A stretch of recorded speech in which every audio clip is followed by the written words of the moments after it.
காரிருள் கானகம். கூடாரத்தில் சேரவேந்தன் அமர்ந்திருக்க அவன் முன்னால் ராசசிம்மனும் உபதளபதிகள் இருவரும் அமர்ந்திருந்தனர். ராசசிம்மன் இன்றைய போரில் பருதி கொல்லப்பட்டான். பாதி குதிரைப்படையையும் பாதி யானைப்படையையும் இழந்துவிட்டோம். இழந்த வீரர்களின் எண்ணிக்கையை கணக்கிட கூறியிருக்கிறேன் என்றான். என்ன வகையான தாக்குதல்களை இன்று எதிர்கொள்ள நேரிட்டது என்றான் சேரவேந்தன் அமைதியாக.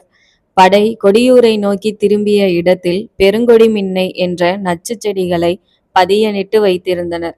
அவற்றை தொட்ட முதல்நிலை வீரர்கள் பாதிக்கப்பட்டனர். அதன் பின் பாதையை மறைத்து புதிய பாதையை உருவாக்கியிருந்தனர் என்பதை விளக்கமாக கடம்பன் கூறினான். அதன் பின்னர் பெரு ஆனந்தமுள்ளி என்ற சிந்தையை மயக்கும் செடிகளின் இலைகளை குவித்து வைத்திருந்தனர். நமது வீரர்கள் காடுகளை அழித்து முன்னேறிய போது அவற்றையும் நெருப்பிட்டனர். அவற்றின் புகையை நுகர்ந்த நமது வீரர்கள் சிந்தை மயங்கினர். ஆதலால் நம் படை போரிடும் தன்மையை இழந்தது. அந்த நேரத்தில் தீப்பற்றி எரியும் காட்டு பன்றிகளை ஏவி யானைகளை மிரண்டோடச் செய்தனர். யானைகள் வெறியேறி நம் படையை தாக்கியதில் பேரழிவு உண்டாகியது. சற்று நேரம் யோசித்த சேரவேந்தன், எது நமது பலம் என்று நினைத்தோமோ அதையே நமது பலவீனமாக்கி காட்டியிருக்கிறான் பாரி. நமது பலத்தை வைத்தே நம்மை அழிக்கிறான். சரி, நாளைய திட்டம் என்ன என்று கேட்க, இன்றிரவும் தாக்குதல்கள் இருக்கும். அனைத்து புறங்களிலும் பாதுகாவலை பலப்படுத்தி விட்டேன். யானை படையை பன்றிகள் நெருங்க இயலாதவாறு 3 அடுக்கு காவலை ஏற்படுத்தி இருக்கிறேன். 1000 வீரர்களை செம்மலை கரட்டின் மேல் நிறுத்தி இருக்கிறேன் என்றான் ராசசிம்மன். வீரர்கள் அனைவரையும் ஆயுதங்களில் நஞ்சை தடவ கூறலாமே என்றான் சுகேசன். இரவிற்கான தாக்குதலுக்கு தேவையில்லை. குறி தவறும் அம்புகளால் நஞ்சு வீணாகும். நாளைய போரில் பயன்படுத்தலாம் என்றான் ராசசிம்மன். பாரி போர்க்களத்திற்கு வந்தானா என கேட்டான் சேரவேந்தன். அவன் நம்மை விட்டு விலகுவதும் இல்லை, நெருங்குவதும் இல்லை. மாயன்மலை மீது நின்று நமது படைகள் நுழைவதை கவனித்தான். செம்மலை மீதும் நின்று தாக்குதலை வழிநடத்தினான். நம்மை சுற்றியேதான் இருக்கிறான் என்றான் ராசசிம்மன். பாரி ஈட்டி எறிந்து யானையை வீழ்த்தியதை ராசசிம்மன் சொல்லாமல் தவிர்க்க கடம்பனும் அமைதியாய் இருந்தான்.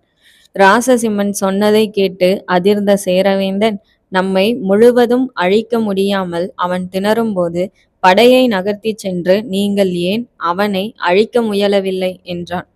அவன் நினைத்திருந்தால் சேரப்படை மீது மிக பெரிய சேதத்தை மாயன்மலையின் முன்பாக நிகழ்த்தியிருப்பான். அவன் குதிரைகளுக்காக மனிதர்களை விட்டு வைத்திருக்கிறான். இம்முறை அனைவரும் அதிர்ந்து போக ராசசிம்மன் தொடர்ந்தான். நமது குதிரைப்படையை கண்ட தருணத்தில் நாம் எதிர்பார்த்தது போல் பாரி திகைப்படையவில்லை, மகிழ்வடைந்திருக்கிறான். அவற்றை முழுவதும் கைப்பற்ற எண்ணி இருக்கிறான்.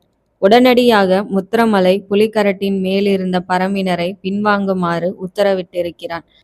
அதனால்தான் மலைகளின் மேலிருந்து நமது படையின் மேல் தாக்குதல் ஏதும் நிகழவில்லை. மாயன் மலை அருகினில் நமது குதிரைப்படையை தாக்கி அவர்களை உள்ளிழுத்து அழித்திருக்கிறான். வாட்படை விற்படை வீரர்களுடன் பருதியும் அவன் பொறியில் சிக்கி உயிரிழந்திருக்கிறார்கள். மொத்தத்தில் பாரி இன்னும் போரையே துவங்கவில்லை என்றதும் அனைவரும் திகைத்து போய் அமர்ந்திருந்தனர். சிறிது நேரத்திற்கு பின்னர், இரவு என்ன மாதிரியான தாக்குதலை எதிர்பார்க்கிறாய் என்றான் சேரவேந்தன். இதுவரை நடந்த தாக்குதல்கள் அனைத்துமே புரியாதவாறு உள்ளது. பரம்பு இயற்கையை ஆயுதமாய் தரித்து நிற்கிறது. எனவே இரவு தற்காத்து போர் புரிவோம். காடுகளுக்குள் நுழைந்து தாக்கினால் நமக்கே சேதம் ஏற்படும். நாளை பார்த்து கொள்ளலாம். பரம்பிடம் இருக்கும் இத்தகைய ஆற்றலை பற்றி நமக்கு ஏன் இதற்கு முன் தெரியவில்லை என்றான் சேரவேந்தன் சீற்றத்துடன். ஏனெனில் இதுவரை பரம்புடன் போரிட்ட எந்த வீரனும் பரம்பை விட்டு உயிருடன் வெளியேறியதில்லை என்றான் ராசசிம்மன் இறுகிய முகத்துடன். கூடாரத்தினுள் இருந்த தீப்பந்தம் கொழுந்துவிட்டு எரிந்தது. கருமலையின் அடிவாரத்தில் பாரியுடன் அனைவரும் அமர்ந்திருக்க சுற்றிலும் தீப்பந்தங்கள் எரிந்து கொண்டிருந்தன. நம்மை சுற்றி காவல் வீரர்களை நிறுத்தியாகிவிட்டதா என்று கேட்டான் பாரி. அனைத்து புறங்களிலும் மரத்தின் மேல் அமர்ந்திருக்கிறார்கள். இரவு உணவுக்கு பின்னர் மாறிக்கொள்வர். சேரப்படையின் நிலைகள் தெரிந்துவிட்டதா? ஒரு சிறிய குச்சியை எடுத்த முடியன் சேரப்படையை மண்ணில் வரைய துவங்கினான். இறுதியாக செம்மலையில் இருந்து காடுகளினூடே மாயன்மலை வரையில் படைகள் தங்கியிருக்கின்றன. காடைக்குடி வீரன் கூறுவதை கருத்தில் கொண்டால் யானைப்படையை நெருங்க இயலாது என்றான். பாரி முடியனை நோக்கி, இரவில் நம் தாக்குதலை சேரன் எதிர்பார்ப்பான். 100 வீரர்களை மட்டும் அழைத்துக்கொள். மற்ற அனைவரும் ஓய்வெடுக்கட்டும். சோழகர்களிடமிருந்து மீதமிருக்கும் பன்றிகளை வாங்கிக்கொள். அவற்றின் சத்தம் வீரர்களின் தூக்கத்தை கெடுத்துவிடும். இடையாமத்தின் முதல் சாமத்தில் வெவ்வேறு திசைகளில் இருந்து 2-3 முறை தாக்குங்கள். இடையாமம் முடிகையில் கூடலன் அடுத்த 100 வீரர்களுடன் வந்து சேர்வான். நீங்கள் திரும்பி வந்து ஓய்வெடுங்கள். ஏதாவது ஒரு திசையில் ஊடுருவி தாக்கட்டுமா என்று கேட்டான் கூடலன். தாக்குதலின் நோக்கம் அவர்களின் உறக்கத்தை கெடுக்கவே, சேதத்தை ஏற்படுத்தும் நோக்கமில்லை என்பதால் உள்ளே நுழைய வேண்டியதில்லை. குதிரைகள் இருக்கும் இடத்தில் தாக்க வேண்டாம். கேள் என்று இளங்கீரன் மெதுவாக நிலவனிடம் கூற, நாங்களும் செல்லட்டுமா என்றான் நிலவன் குரலில் மென்மையை குழைத்து. இன்றிரவு போர் நடைபெறாது நிலவா, நீங்கள் சென்று பயனில்லை. இங்கே பார் என்ற நிலவன் அவன் கொண்டு வந்திருந்த மூட்டையை பிரிக்க, அதனுள்ளே கைவிடும் ஆயுதங்களான எக்கம், அயில், ஆலம், வளரி, வட்டுக்கத்தி என்று அனைத்தும் இருந்தன. நமது படைக்கு தேவையான அனைத்து ஆயுதங்களையும் இவன் ஒருவனே வைத்திருக்கிறான் என்று வாரியன் வெடித்து சிரிக்க, அனைவரும் வாய்விட்டு சிரித்தனர். அனைத்தையும் எடுத்துக்கொள், நாளை தேவைப்படலாம் என்றான் பாரி சிரிப்பினோடு. ஆம்பல் இலைகளில் இரவு உணவு வர அனைவரும் பேசிக்கொண்டே உணவருந்தினர். இரவின் முதல் சாமம் துவங்குகையில் முடியன் ஆயத்தமாக அவனுடன் சற்று தொலைவு நடந்து சென்ற பாரி தாக்குதலின் போது பல்வேறு சாத்திய கூறுகளையும் அவற்றை பயன்படுத்தும் வழிவகைகளையும் கூற துவங்கினான். மலை உச்சியில் மாறும் பருவநிலைகளைப் போல ஒரு திட்டத்தில் ஏற்படக்கூடிய மாற்றங்களையும் எதிர்வினைகளையும் வெவ்வேறு வடிவங்களில் வடித்து காண்பித்தான். நிகழ்வுகளை காண இரவு காத்து கிடந்தது. இரவின் காரிருளில் சேரப்படை செம்மலையிலிருந்து மாயன்மலை வரை விரிந்து பரவியிருக்க, பரம்பின் வீரர்கள் காடுகளுக்குள் இரவின் கொடிகளாக படர்ந்து கொண்டிருந்தனர்.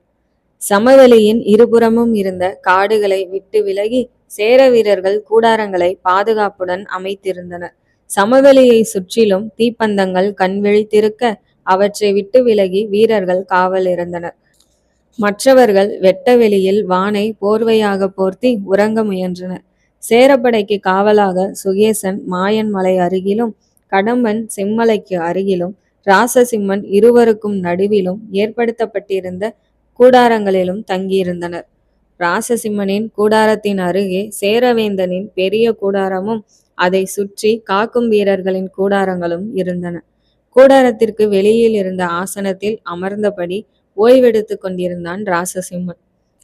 கடம்பனும் அவன் நண்பர்களும் செம்மலை அடிவாரத்தில் எரியும் நெருப்பை சுற்றி அமர்ந்திருந்தனர். காய்ந்த விறகுகள் செந்நிறத்தில் கனன்று கொண்டிருக்க, ராசசிம்மன் சேரவேந்தனிடம் கூறியவற்றை கடம்பன் கூறி முடித்தான். பரம்பு இதுவரை போர் புரிய துவங்கவே இல்லை என்பதை கேட்ட அனைவரும் அதிர்ந்து போய் அமர்ந்திருந்தனர். குதிரைகளை கைப்பற்ற நம்மிடம் விளையாடி கொண்டிருக்கிறான் பாரி. நான் ஏற்கனவே கூறியது போல் பாரியின் மதியூகத்திற்கு முன் இந்த படையால் மட்டுமல்ல, எந்த படையாலும் தாக்குப்பிடிக்க இயலாது. அதுவும் பரம்பின் வலிமை என்னவென்றே அறியாமல் குருடர்களாய் முன்னேறி கொண்டிருக்கிறோம். வெல்ல முடியா போரை வெல்லும் இருமாப்பில் நிகழ்த்தி கொண்டிருக்கிறோம் என்றான் கடம்பன். செந்நிற நெருப்பின் துளிகள் கரும்புகையுடன் காற்றில் மேலேற, பரம்பின் விற்படை நம்மை தாக்காமல் மற்ற சேர வீரர்களை தாக்கி போர் புரிந்ததை கவனித்தாயா என்றான் கடம்பன். ஆம், நம்மை எப்படி கண்டறிந்தார்கள் என்றான் அதியன். நாம் அறுவர் என்று முடியனிடம் கூறினேன். நான் தளபதி என்பதை பாரி அறிவான். எனவே குதிரையில் பயணிப்பேன் என்பதை உணர்ந்திருப்பான். மனதை மாற்றிக்கொள்ள முடிந்த நம்மால் தோற்றத்தை மாற்ற இயலாததும் காரணம். நம்மை தாக்கக்கூடாதென்று அனைவருக்கும் உத்தரவிட்டிருப்பான். அதியனால் நம்ப முடியவில்லை. போர்க்களத்தின் நடுவே அறுவரும் குதிரையில் வீற்றிருக்க, அவர்களை தவிர்த்து நாற்புறமும் பரம்பின் அம்புகள் சீறி பாய்ந்ததை கண்டபின் நம்பாமல் இருக்கவும் இயலவில்லை. அனைவரும் பேச தோன்றாமல் அமைதியாக அமர்ந்திருந்தனர். என்ன செய்யலாம் இப்போது என்றான் கோடன் என்றொரு மற்றொரு நண்பன். முடிவெடுத்த பின்னர் மாற்றம் வேண்டாம். எது நடந்தாலும் நம் பணியை செய்வோம் என்றான் கடம்பன். செம்மலை சமவெளியின் இடதுபுறத்தில் கூகை ஒன்று அலற, திடீரென்று காடுகளில் இருந்து ஏராளமான நெருப்பு அம்புகள் சேரப்படையை நோக்கி சரமாரியாக சீறி பாய துவங்கின. சமவெளியின் மறுபுறத்தில் நெருப்பு மழை பெய்வது போலிருக்க பாரி இரவு ஆட்டத்தை துவங்கிவிட்டான். மீளா இரவில் மீளப்போவது யாரென அவன் ஒருவனே அறிவான் என்றான் கடம்பன். அமைதியால் நெய்யப்பட்டிருந்த இரவின் இருளாடையை கிழித்து திடீரென பரம்பின் நெருப்பு அம்புகள் மலைச்சரிவாய் கீழிறங்க செம்மலை சமவெளியில் உறங்கிக் கொண்டிருந்த சேர வீரர்கள் பதைத்து எழுந்தனர். எரியும் நெருப்பாடைகள் வீரர்களை வெளிச்சம் போட்டு காட்ட இருளை நுனியிலேந்தி மறைந்து வந்தன நெருப்பிடப்படாத பரம்பின் அம்புகள். காற்று கிழியும் ஓசையை வீரர்களின் அலறும் குரல்கள் முடித்து வைத்தன. இரவு மெய் சிலிர்த்தது. சேர வீரர்கள் பரம்பின் பகழி அம்புகளால் விழத் துவங்க கூடாரத்திற்கு வெளியே ஓய்வெடுத்து கொண்டிருந்த ராசசிம்மன் ஆசனத்தில் இருந்து துள்ளி எழுந்தான். அருகில் கட்டப்பட்டிருந்த குதிரையில் பாய்ந்தேறி தாக்குதல் நிகழும் இடத்தை நோக்கி விரைந்தான். சேர வீரர்கள் தாக்குதலை எதிர்கொள்ள தயாராகினர். பரம்பு வீரர்கள் பெரும் தாக்குதலை தொடுக்கப் போவது போல் கூச்சலிட்டும் மரக்கிளைகளை உடைத்தும் ஆரவாரத்தை ஏற்படுத்த விடலை பருவத்து வீரர்கள் மனம் கலங்கினர். காடுகளில் இருந்து ஏராளமான அம்புகள் தொடர்ந்து வர சில வீரர்கள் வீழ்த்தப்பட்டாலும் படையின் வெளிப்புறத்தில் வீரர்கள் ஆளுயர கேடயங்களை தாங்கி நின்றதால் சேதம் குறைவாக இருந்தது. செம்மலையின் இடப்புறத்திற்கு வேகமாக வந்தடைந்த ராசசிம்மன் சேர விற்படை வீரர்களை பதில் தாக்குதலை நடத்த உத்தரவிட ஏராளமான சேர அம்புகள் காடுகளை நோக்கி பறந்தன. காடுகளில் நின்று பரம்பை வழி நடத்திய முடியன் தாக்குதலுக்காக மரங்கள் அடர்ந்திருந்த பகுதியை தேர்வு செய்திருந்தான். அனைத்து பரம்பினரும் மரங்களின் மறைவில் நின்று அம்பெய்ததால் சேர அம்புகளால் பரம்பு வீரர்களுக்கு எந்த சேதமும் ஏற்படவில்லை.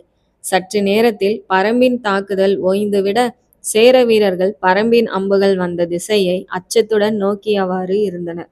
காடுகள் பெருமூச்சு விட மெல்லிய அமைதி சூழத் துவங்கியது. கண் விழித்த பறவைகள் மீண்டும் இமை மூடின. ஒரு நாழிகை கழித்து செம்மலை அடிவாரத்தின் அருகே மீண்டும் பரம்பு ஏராளமான ஓசையுடன் தாக்குதலை நடத்த ராசசிம்மன் பரம்பின் நோக்கத்தை புரிந்து கொண்டான். கலவரமடைய ஏதுமில்லை. காட்டுவாசிகள் நம்மை இன்றிரவு தாக்க மாட்டார்கள். நமது உறக்கத்தை கெடுத்து பலவீனமாக்க முயல்கின்றனர் என்று உரக்க கூறியவனின் குரலில் வெறுப்பு தெரிந்தது. கேடயமேந்திய வீரர்கள் படையினை சுற்றியுள்ள வெளிப்பகுதியில் 2 வரிசைகளை உருவாக்குங்கள். 3வது வரிசையில் விற்படையினர் காவலிருங்கள், மற்றவர்கள் ஓய்வெடுங்கள் என்று கூற வீரர்கள் அமைதியடைந்தனர். ராசசிம்மன் செம்மலையின் அடிவாரத்திற்கு விரைந்தான். செம்மலையை ராசசிம்மன் அடைகையில் கடம்பன் ஏற்கனவே வீரர்களை முறைப்படுத்தி இருந்ததால் சேரப்படையில் எந்த சேதமும் ஏற்படவில்லை. பரம்பின் சத்தமும் அம்புகளும் காடுகளிலிருந்து வந்து கொண்டிருந்தன. இரவு முழுதும் இது போன்ற பரம்பின் வெற்று தாக்குதல்கள் தொடரும். நம்மை உறங்க விடாமல் செய்வதே பரம்பின் நோக்கம் என்று கடம்பனிடமும் வீரர்களிடமும் கூறிய ராசசிம்மன் அனைத்து வீரர்களையும் அமைதிப்படுத்தி ஓய்வெடுக்க அனுப்பினார். கடம்பனுக்கு புரிந்தது. சேரப்படையின் எண்ணிக்கை, படை வகைகள், ஆற்றல், உள வலிமை ஆகிய அனைத்தையும் பாகம் பாகமாய் பிரித்து கொண்டிருக்கிறான் பாரியன. அனைத்தும் நொறுங்கும் நிலையில் இடியென இறங்குவான். அப்போது அவனை எதிர்த்து நிற்க மனிதர்களால் இயலாது. ஒரு மனிதனின் பலத்தை அவனுடைய பகையை பொறுத்து கணக்கிட இயலும். பகைவரின் பலத்தை கொண்டும் கணக்கிட முடியாதவன் பாரி. அடுத்த நாழிகையில் காடுகள் அதிரும்படியான கிரீச்சுடுதலுடன் வாளில் நெருப்பு பற்ற வைக்கப்பட்ட காட்டுப்பன்றி ஒன்று மாயன் மலை அருகே சேரர் படைக்குள் நுழைந்தது. பன்றியை தொடர்ந்து ஏராளமான நெருப்பாம்புகள் வர துவங்கின. காட்டுப்பன்றி மிக மூர்க்கத்தனமான மிருகம். யானைக்கு தந்தம் போல பன்றிக்கு கீழ்த்தாடையில் இருந்து வளரும் எயிரி என்ற 2 கோரை பற்கள் வளைந்து வெளியே நீட்டியிருக்கும். எயிரானது வாளை போல் கூர்மையாகவும் உறுதியாகவும் இருக்கும். வெறியேறி போன பன்றி நிலத்தையே குத்தி பெயர்த்தெடுக்கும் குணமுடையது. வீரனை எயிரால் முட்டி தூக்கினால் காலில் இருக்கும் எலும்புகள் நொறுங்கிவிடும். தீயின் வெம்மையில் வெறியுடன் சேரப்படையினுள் நுழைந்த பன்றி எதிர்ப்படும் வீரர்களை முட்டி தள்ளியபடி சமவெளி எங்கும் அலைய கால் எலும்புடைந்த சேர வீரர்கள் அலற துவங்கினார்கள். அம்புகளாலும் ஈட்டிகளாலும் வீழ்த்த முடியாமல் பன்றி வளைந்து வளைந்து ஓட சேர வீரர்கள் தடுமாறிய கணத்தில் ராசசிம்மன் மாயன் மலைக்கு வந்து சேர்ந்தான். காட்டுப்பன்றி படையினுள் நுழைந்து சேதத்தை விளைவிப்பதை கண்ட ராசசிம்மன் வீரனின் வில்லையும் அம்பையும் வாங்கி கொண்டு பன்றியை குதிரையில் விரட்டினான்.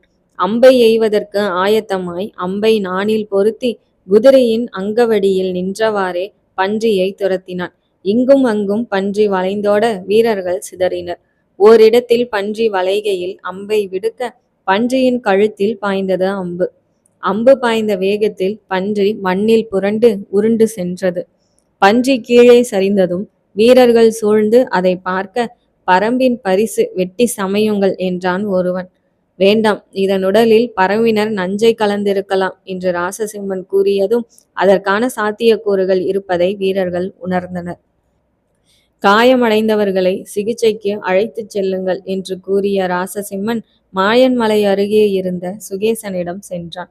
பரம்பின் அம்புகள் நெருப்பு மழையாய் பெய்து கொண்டே இருந்தது. ராசசிம்மன் கூடாரத்தினுள் சென்றமர எதிரே சுகேசன் அமர்ந்தான். இன்றிரவு முழுதும் தொடர்ந்து தாக்க பாரி தனித்தனி குழுக்களை நியமித்திருப்பான். நம்மை உறங்க விடாமல் பலவீனமாக்குவதே அவன் நோக்கம். நாம் இங்கு விழித்து கொண்டிருக்கையில் அவன் ஏதோ ஒரு இடத்தில் உறங்கிக் கொண்டிருப்பான் என்று கூறி சிரித்தான். என்ன செய்வது? அச்சமடைய வேண்டியதில்லை. பரம்பு வீரர்கள் உள்ளே வரமாட்டார்கள். சேரப்படையை மிக எளிதாக பரம்பினர் எண்ணுகின்றனர். படையை சுற்றிலும் 2 அடுக்குகளில் கேடய வீரர்களை நிறுத்து. அதன் பின்னர் 100 விற்படை வீரர்களை நிறுத்து. 10 நாழிகைக்கு ஒரு முறை வீரர்கள் மாறி ஓய்வெடுக்கட்டும் என்றான். சுகேசன் தலையசைத்து விட்டு வெளியேறினான். மாயன்மலை அருகே இருந்த சேர வீரர்கள் ஓய்வெடுக்க சென்றபோது செம்மலை சமவெளியின் வலப்புறத்தில் இருந்து மற்றொரு காட்டுப்பன்றி நெருப்பிடப்படாமல் பயங்கர கிரீச்சலுடன் சேரப்படையினுள் நுழைந்தது. முன்னால் இருந்த கேடய வீரனை முட்டி தூக்கி எறிந்த காட்டுப்பன்றி படையில் நுழைந்தவுடன் இடமும் வலமும் ஓடி வீரர்களை தாக்க முயல கேடயத்தை ஏந்திய காவல் வீரர்கள் பதறி விலகினர். வீரர்களின் கவனம் திசை திரும்பிய கணத்தில் காடுகளிலிருந்து சத்தமின்றி முன்னேறியிருந்த பரம்பு வீரர்கள் காட்டுப்பன்றி நுழைந்த இடத்தில் சேரப்படையை பிளந்து உள் நுழைந்தனர். சேர வீரர்கள் கூடாரத்திற்கு உறங்க சென்றதை கவனித்த முடியன், ராசசிம்மன் உத்தியை கணிக்கும் கணத்தில் உத்தியை மாற்று என்று பாரி கூறியதை நிறைவேற்ற துவங்கினான். என்ன செய்ய வேண்டும் என்பதையும் ராசசிம்மனை நம்ப வைக்கும் முறைகளையும் பாரி கூறியிருந்தான். ராசசிம்மன் பரம்பின் உத்திக்கு ஏமாறாமல் இருந்தால் 2 இடங்களில் தாக்கி ஏமாற்றும் வழிமுறையையும் விளக்கியிருந்தான். ஒரு திட்டத்தை நிறைவேற்ற முதன்மை வழியையும் மாற்று வழியையும் தேடும் முடியனுக்கு பல வாசல்களை மனதில் உருவாக்கி ஒன்றிணைக்கும் வித்தையை கூறியிருந்தான். ராசசிம்மன் பரம்பின் உத்தியை கணித்து விட்டதாக எண்ணிவிட்டான் என்பதை முடியன் மாயன்மலை அருகே தாக்கிய போது உணர்ந்தான். பரம்பின் தாக்குதல்கள் நிகழ்கையில் சேர வீரர்கள் அமைதியாக ஓய்வெடுக்க சென்றதை கண்டவுடன் ராசசிம்மனுக்கு அதிர்ச்சி அளிக்க முடிவு செய்தார். பரம்பை எடையிட்டதாக எண்ணிய ராசசிம்மனின் சிந்தையில் வாளை சொருக முடியன் விரும்பினான். இடையாமம் முடியும் தருவாயில் இருந்ததால் தான் திரும்பி செல்லும் முன்னர் ஒரு அடையாளத்தை ஏற்படுத்த எண்ணினான். அடுத்த தாக்குதல் எங்கிருந்து வருமோ என்ற பதட்டத்தில் காவல் வீரர்கள் கண் விழித்திருக்க சேர வீரர்கள் எய்த அம்பை முகர்ந்து நஞ்சில்லாததை உறுதி செய்து கொண்டான் முடியன். சேரப்படை அமைந்திருந்த விதத்தையும் தாக்கும் முறையையும் பரம்பினருக்கு எடுத்து கூறிவிட்டு, வீரர்களே, நாம் பேறு பெற்றவர்கள். பரம்பை நெருப்பிட்டு அழிக்க முனைந்த வீணர்களின் குருதியில் கை நனைக்கும் வாய்ப்பு பெற்றவர்கள். பரம்பில் காலூன்றிய சேரர்களின் உடல்களை பிளந்து துண்டு துண்டாக்க பகையின் மனை புகும் முதல்வர்கள். நுழைந்த கணத்தில் விற்படையை கொன்றொழியுங்கள். மற்றவர்களை வெட்டி கூறு போடுங்கள். கொற்றவைக்கான குருதி படையலை துவக்கி வைப்போம் என்று சொல்லில் வெறியேற்றினான். ஒவ்வொரு வீரனும் ஆவேசத்துடன் நாணேற்றினான். நாடி நரம்புகளில் வெம்மை படர உள்ளம் கொதித்தான். பரம்பு சேர படையினூடே பாய்ச்சலுடன் நுழைந்தது. இன்றைய இரவு தாக்குதலுக்கு வலிமை வாய்ந்த சூலூர் வீரர்களை அழைத்துச் செல்ல பாரி கூறியிருந்தான். சூலூர் வீரர்கள் பரம்பின் ஈடிணையற்ற வீரர்கள். மண்ணின் குணமோ அல்லது வழி வழியாய் வந்த வீரமோ. சூலூரில் பிறந்த ஒவ்வொருவனும் பரம்பரிதலை முடிக்கையில் ஒப்பற்ற வீரனாய் திரும்புவான். இதுவரை பரம்பின் உடியனாக உருவானவர்கள் அத்தனை பேரும் சூலூர்காரர்களே. எத்தகைய படையையும் கனப்பொழுதில் கண்டந்துண்டமாய் வெட்டியெறிந்து முன்னேறும் பேராற்றல் கொண்டவர்கள். பன்றியை அனுப்பிய இடத்தில் நுழைந்த சூலூர் வீரர்கள் வரிசை வரிசையாய் முன்னேறினர். முதல் வரிசையில் இருந்த சூலூர் வாட்படை வீரர்கள் முன்னேறி கேடயமேந்திய சேர வீரர்களை எட்டி உதைத்து வெட்டிய வீசியபடி பாதையை உருவாக்க அடுத்த வரிசைகளில் இருந்த விற்படை வீரர்கள் சேரப்படையின் 3ஆம் அடுக்கில் இருந்த சேர விற்படை வீரர்களை வீழ்த்தி முன்னேறினர். சூலூர் வாள்வீரனை குறிபார்த்த சேர விற்படை வீரன் அடுத்த கணத்தில் வீழ்த்தப்பட்டான். வில்லை வைத்திருந்தவன் முதல் பலியாக, வாளை ஏந்தியவன் அடுத்து பலியானான். உள்ளே நுழைந்தவுடன் பரம்பினர் அனைவரும் நீரில் ஏற்படும் சிற்றலைகளாய் விரிந்து பரவத் தொடங்க, அதற்கு முன் செல்லும் பெரிய அலையாய் சேர வீரர்கள் சிதறி ஓடினர். ஓடும்போதே வீழ்த்தப்பட்டனர். பரம்பின் அலையில் சேர வீரர்கள் மூழ்கத் துவங்கினர். பரம்பின் விற்படை இணையற்ற வீரமுடையது. மூவேந்தர்களுக்கும் நடுக்கத்தை தரக்கூடியது. அதிலும் சூலூர் விற்படை வீரர்கள் பன்மடங்கு வேகமுடையவர்கள். ஒரே நேரத்தில் 3 அம்புகளை தொடர்ச்சியாய் விடுத்தவாறு முன்னேறினர். அம்புகளை எடுத்த கணத்தில் தொடுத்தனர், தொடுத்த கணத்தில் விடுத்தனர். ஏராளமான சேர வீரர்கள் சமவெளியில் குவிந்திருந்ததால் ஒருவரின் மேல் ஒருவர் விழுந்தபடி சிதறியோட துவங்கினர். குறிபார்க்கவே தேவையின்றி ஒவ்வொரு சூலூர்காரனும் அம்புகளை விடுக்க, சேர வீரர்களின் கழுத்திலும் நெஞ்சிலும் அம்பு பாய பரம்பின் இரவு வேட்டை துவங்கியது. கருவிகளை ஊதி எச்சரிக்கை தர முயன்றவர்களுக்கு ஊத துவங்கிய கணத்தில் கழுத்தில் அம்பு பாய்ந்தது. கத்த முயன்றவர்களின் தலையில் அம்பு பாய்ந்தது. இயன்ற வரையில் ஓசையின்றி வீரர்களை அழிக்க கூறியிருந்தான் முடியன். பாறையை ஊடுருவக்கூடிய பகழி அம்புகளை ஒவ்வொரு பரம்பு வீரனும் காது வரை நான் இழுத்து விடுவிக்க, அம்புகள் ஒரு சேர வீரனை ஊடுருவி மற்றவனை சாய்த்தது. எண்ணில் அடங்காத அம்புகள் பறந்து கொண்டே இருக்க, சேர வீரர்களின் ஓலங்கள் கேட்க துவங்கின. அம்பரா துணியின் அம்புகள் தீர்ந்த பிறகும் வெறியடங்காத பரம்பு வீரர்கள் சேர வீரர்களின் உடலில் இருந்து அம்புகளை பிடுங்கி மீண்டும் அம்புகளை குருதி குடிக்க அனுப்பினர். மற்றொரு புறம் சேரப்படையில் நுழைந்த பன்றி வீரர்களை முட்டி எறிந்தவாறு படையை வேதளிக்க செய்து அலைந்தது. பன்றியின் ஓசை சேரப்படையை திசை திருப்பி கொண்டிருக்க, அமைதியொலிக்க உள்நுழைந்த பரம்பினர் சேரர்களின் உடலில் அம்புகளை விதைத்து உயிரை அறுவடை செய்து கொண்டிருந்தனர். மற்றொரு புறம் சேரப்படையில் நுழைந்த பன்றி வீரர்களை முட்டியெறிந்தவாறு படையை பேதலிக்க செய்து அலைந்தது. பன்றியின் ஓசை சேரப்படையை திசை திருப்பி கொண்டிருக்க, அமைதியொலிக்க உள்நுழைந்த பரம்பினர் சேரர்களின் உடலில் அம்புகளை விதைத்து உயிரை அறுவடை செய்து கொண்டிருந்தனர்.